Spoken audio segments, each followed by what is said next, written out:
নমস্কার বন্ধুরা, Rama village food চ্যানেলে সবাইকে স্বাগত জানাই। আমি রমা আজকে আবারও হাজির হয়েছি তোমাদের সঙ্গে একটি দুর্দান্ত নতুন রেসিপি নিয়ে।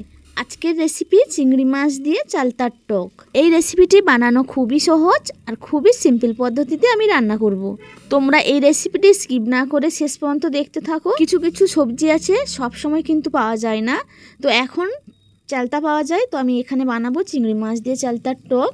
তো এই টক গরমের দিনে খেতে খুবই ভালো লাগে, খুবই কম সময়ও এবং কম উপকরণে বানানো যায়। তো চলুন বন্ধুরা রেসিপিটি শুরু করা যাক। প্রথমে আমি দুটো চালতা নিয়েছি, চালতাগুলো খুবই ছোট, আর এই সময় নরম চালতা খেতে খুবই ভালো লাগে। তোমরা নিশ্চয়ই দেখতে পেয়েছো চালতাগুলো কেটে আমি ভালোভাবে ধুয়ে নিয়েছি। আমি এখানে কেটে রাখা চালতাগুলো 2 মিনিট মতো লবণ ও হলুদ দিয়ে সেদ্ধ করে নিব। তো এখানে আমার চালতাগুলো সেদ্ধ হয়ে গেছে আর খুবই নরম হয়ে গেছে, তো জল থেকে ছেঁকে তুলে নিব। দুটো ছোট চালতার জন্য আমি এখানে নিয়েছি 100 গ্রাম মতো চিংড়ি মাছ, কেটে বেছে ধুয়ে নিয়েছি। উনানে কড়াই বসিয়ে দিয়েছিলাম, কড়াইটা গরম হতে দিয়ে দিব পরিমাণ মতো সরষের তেল, আর ফোড়নে দিয়ে দিচ্ছি 5 ফোড়ন আর 2টো শুকনো লঙ্কা।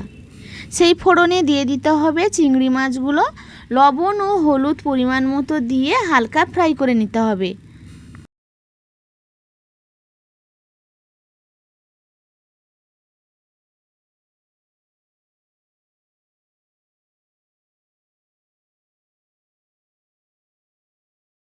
চিংড়ি মাছগুলো খুব বেশি ফ্রাই করলে হবে না, তো খানিকক্ষণ ফ্রাই করার পরে সিদ্ধ করে রাখা চালতাগুলো দিয়ে 2 মিনিট মতো হালকা নাড়াচাড়া করে নিতে হবে।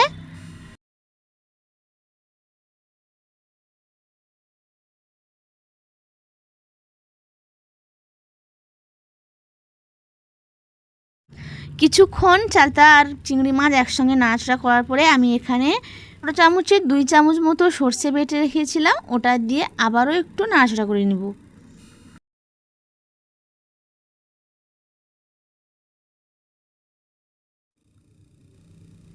খানিকক্ষণ নাড়াচাড়া করার পরে দিয়ে দিব পরিমাণ মতো জল।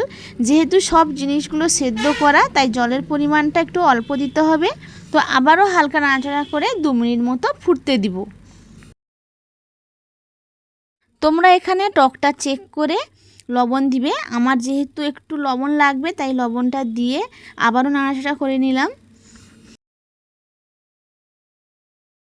তো কিছুক্ষণ ফুটার পর দেখতে পেয়েছো জুসটা কিন্তু অনেকটাই টেনে গেছে। একটি পাত্রে নামিয়ে নিতে হবে। এই গরমে যদি দুপুরে ভাতের পাতে যদি এইরকম টক থাকে, তাহলে মাছ মাংস ভুলে এটাই দিয়ে খেয়ে নিবে। তোমরা এই রেসিপিটি বাড়িতে একবার ট্রাই করে দেখবে, যদি ভালো লাগে তাহলে আমাকে কমেন্ট করে জানাবে কেমন হয়েছে। আজকে আমার এই টকের রেসিপি তোমাদের কেমন লাগলো, আশা করি ভালো লেগেছে। যদি ভালো লেগে থাকে তাহলে একটা লাইক কমেন্ট অবশ্যই করবে, আর পাশে থাকা বেল আইকনটি প্রেস করে দিবে পরবর্তী ভিডিও তাড়াতাড়ি আপডেট পাওয়ার জন্য।